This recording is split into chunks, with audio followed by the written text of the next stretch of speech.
President Nana Addo Akufo-Addo has urged the world leaders to capitalize on opportunities created by the COVID-19 crisis to work towards achieving the UN's Sustainable Development Goals, SDGs. President Akufo-Addo, who's also the co-chair of the group of eminent advocates of the 2030 SDGs, was speaking at the 2021 SDGs moment on the, quote, Decade of Action.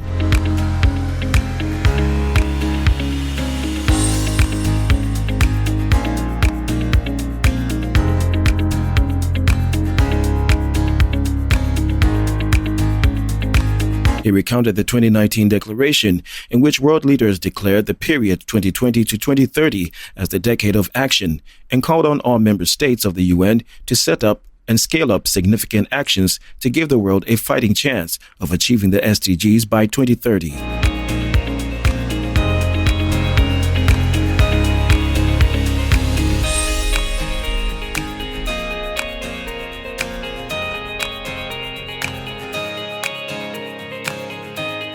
The president said a few months after the historic declaration, the COVID-19 pandemic hit the world with a devastating effect on lives and livelihoods. He described the quest to achieve the SDGs in the wake of the pandemic as more daunting and urged world leaders, quote, to think big, and act smartly.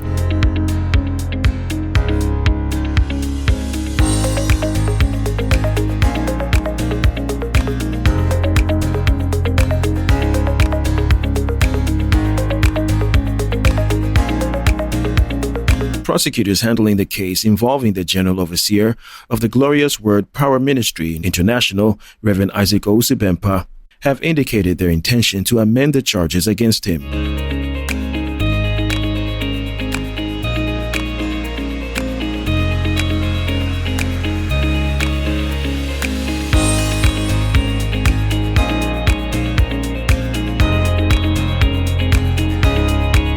Reverend Bempah and 4 of his church members are on trial on charges of threat and death and conduct conducive to the breach of peace for allegedly threatening to kill a former fetish priestess and self-acclaimed evangelist, Patricia Odro-Kranting, aka Nana Grada.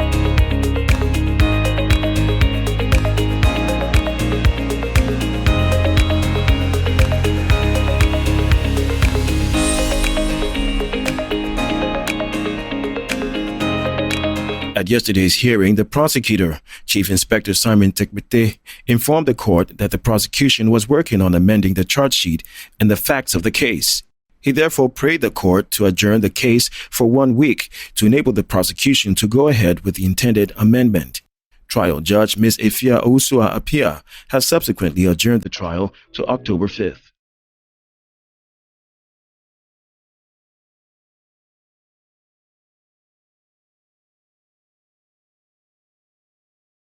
The National Intelligence Bureau, NIB, has arrested a 42-year-old man for possessing 656 ATM cards at the Kotoka International Airport.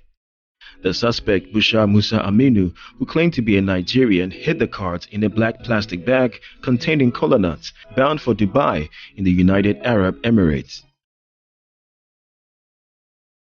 He is said to have arrived in the country on August 20th and was busted on September 12th when he was going through departure procedures at the airport. According to the NIB, the seized cards are connected to 9 banks operating in Ghana and Nigeria. It includes a local bank and 8 other banks in the country of Nigerian origin. During interrogation, Aminu said 132 of the cards were his, some of which he had collected from his extended family for his business.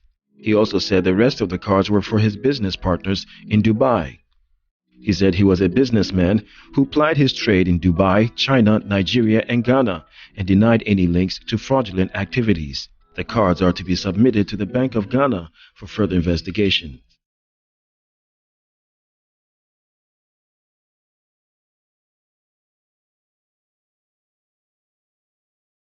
The Minister of Tourism, Arts and Culture, Dr. Mohammed Ahmed Awal, has indicated that the government will this week begin the disbursement of a $55 million grant from the World Bank to boost the tourism industry.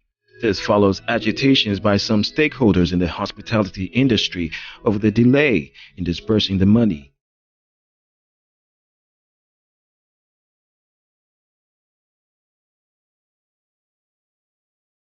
He stated that, quote, "In the last 2 months, people have applied, thousands of them.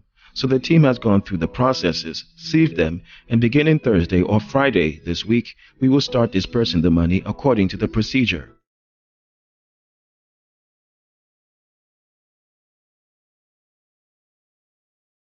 Hopefully, this will not only help people to come back from the COVID-19 pandemic, but it will also make sure that they strengthen their SMEs, improve their governance, and improve their sites.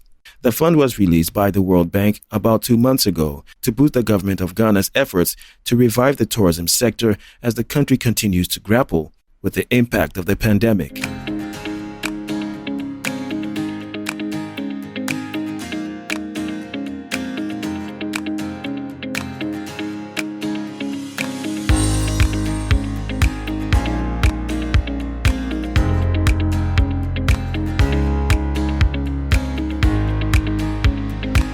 Ghana is the fourth most attractive labor market in sub-Saharan Africa with regards to the pharmaceutical industry, according to the United Nations Educational, Scientific and Cultural Organization and Fitch Solutions research arm of rating agency.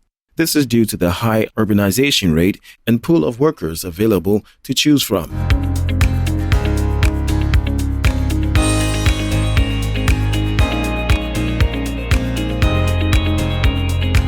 According to the report, the increasing urbanization of many parts of the country and the high female labor force participation rate gives businesses in the pharmaceutical industry options to select different groups of workers.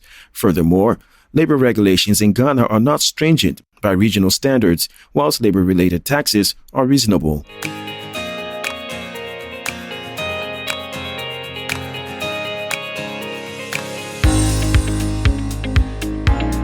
But other labor market factors such as cost is viewed as important to pharmaceutical firms seeking to fill in non-scientific roles such as marketing, sales, accounting, and aspects of production. The exemptions of pharmaceutical products from VAT and other taxes, the report said, will encourage investments in sub-Saharan Africa's pharmaceutical industry.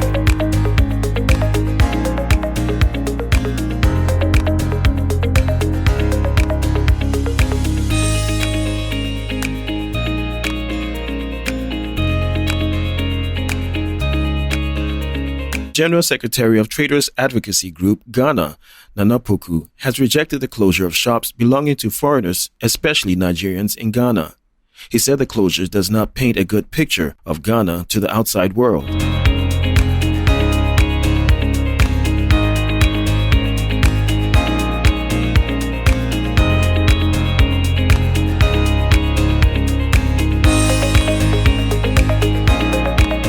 His comments come after members of the Eastern Region branch of the Ghana Union of Trade Association locked several shops belonging to foreigners in Koforidua. The action is to register their displeasure about the continuous involvement of foreigners in retail trade in the region.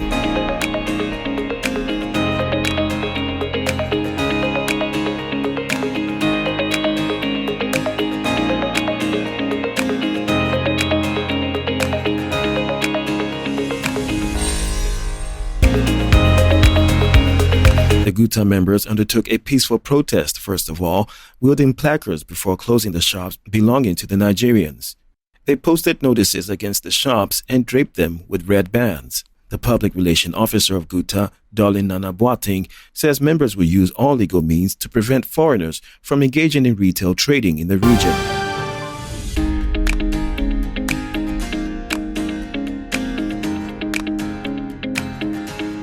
Sudan says it has thwarted an attempted military coup and arrested, quote, all those involved. A government spokesman told state media the coup plotters were linked to the ousted President Omar al-Bashir, who was toppled 2 years ago.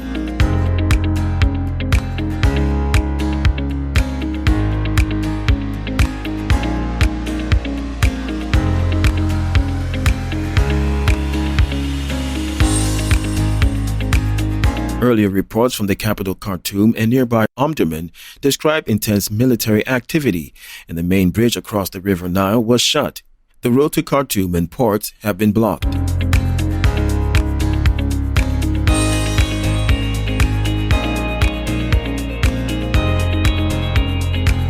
The plotters had tried to take over a building housing the state media, AFP news agency reports. A government involving the military, civilian representatives, and protest groups is in place and was established as part of power-sharing agreement after President Bashar was ousted in 2019.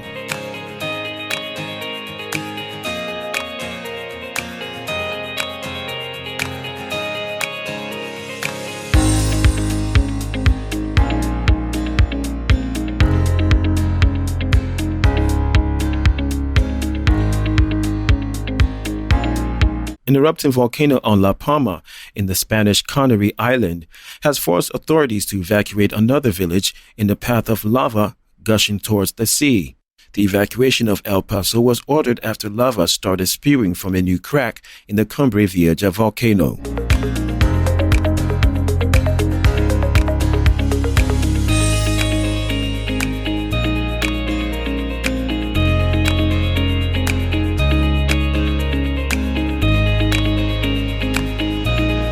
More than 6,000 people have fled from the lava that has buried hundreds of homes since the eruption began on Sunday. 4 earthquakes hit the island shortly after the new eruption event opened.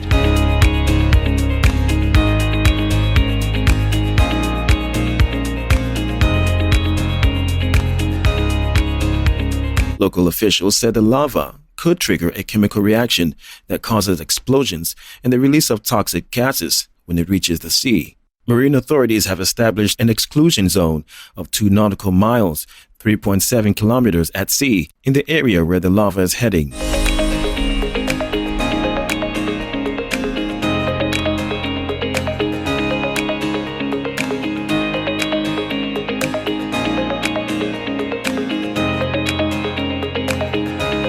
A Texas state doctor who admitted to breaking the state's new abortion legislation has been sued in what could be a test of how lawful the mandate is. Writing for the Washington Post, Alan Braid said he had carried out a termination on a woman who was in the early stages of her pregnancy, but, quote, beyond the state's new limit.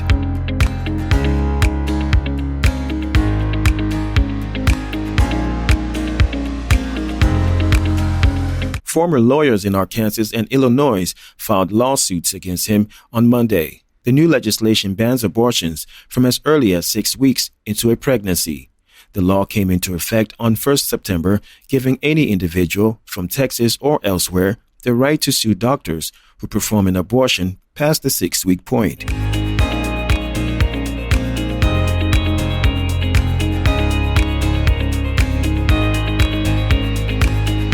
However, it does not allow the women who get the procedures to be sued. The law bans termination after the detection of what anti-abortion campaigners call a fetal heartbeat, something medical authorities say is misleading.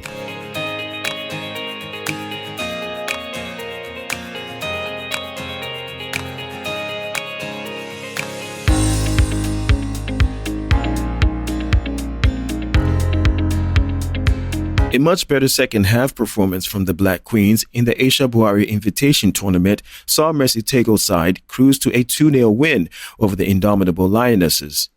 The first half of the encounter saw the Black Queens dominate with intricate passing and ball movements. However, the lack of cutting edge meant the Queens headed into the halftime break with shoulders half-hanged in disappointment.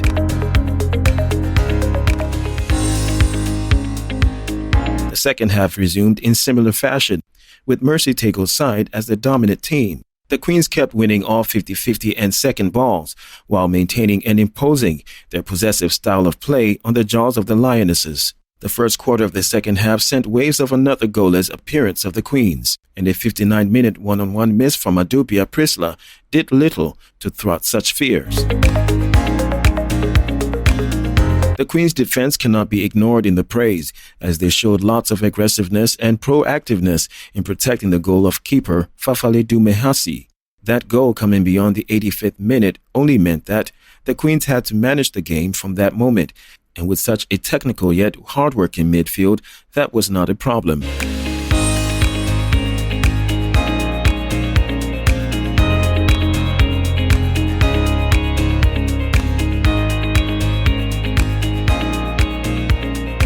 Head coach of Ghana women's national team, Mercy Tego Kwaku, has slammed the country's attitude towards women's football development and says authorities are merely, quote, joking and, quote, sleeping on the job.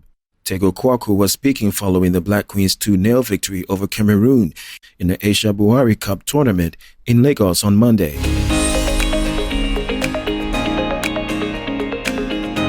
The former national star contends the country is getting left behind because of the Ghana Football Association's lackadaisical attitude towards women's football development in the country. Ghana had lost 3-0 to South Africa in their opening game of the invitation tournament before redeeming themselves against the Cameroonians with goals from Priscilla Adubia and Vivian Kunedu.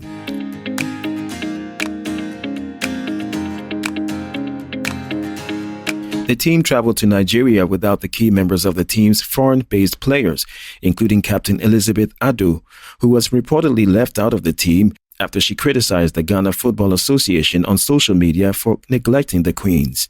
Ghana will play Nigeria on October 17th in the first leg of the qualifiers for the 2022 African Women's Cup of Nations.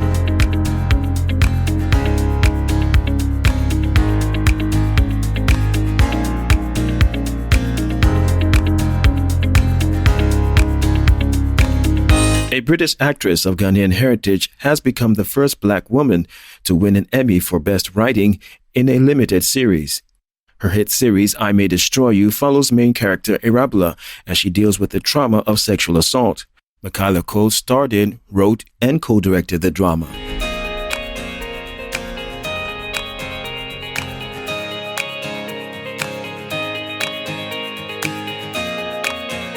Ghanaian Twitter users have reacted to her win, with one writing, quote, Michaela Cole is ever so honest with her work. Way overdue, so well done. Another said the country is proud of her. Quote, wow, this is a win for Ghana too. Congratulations at Michaela Cole. Ghana is proud of you.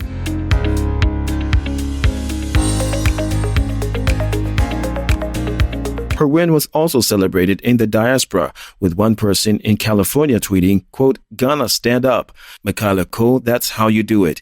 Well deserved. So proud. At Emmys. In her acceptance speech, Michaela Cole encouraged other actors to, quote, write the tale that scares you, that makes you feel uncertain, that isn't comfortable. I dare you.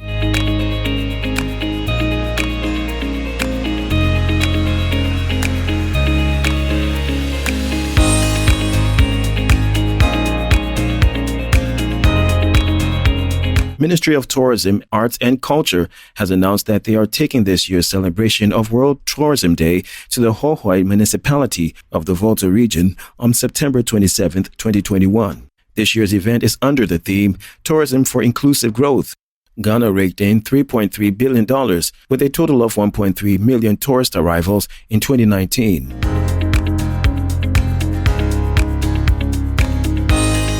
However, COVID-19 pandemic hit the sector and reduced the gains made by 2/3 in 2020 and depressed the tourism value chain indicators.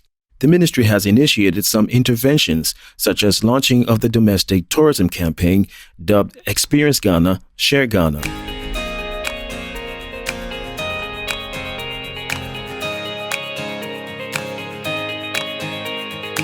This will include grants for tourism SMEs and site upgrades in order for the country's tourism sector to recover from the COVID-19 pandemic shocks. According to the ministry, it is determined to showcase the many social economic benefits of tourism to everybody in terms of wealth creation and poverty reduction.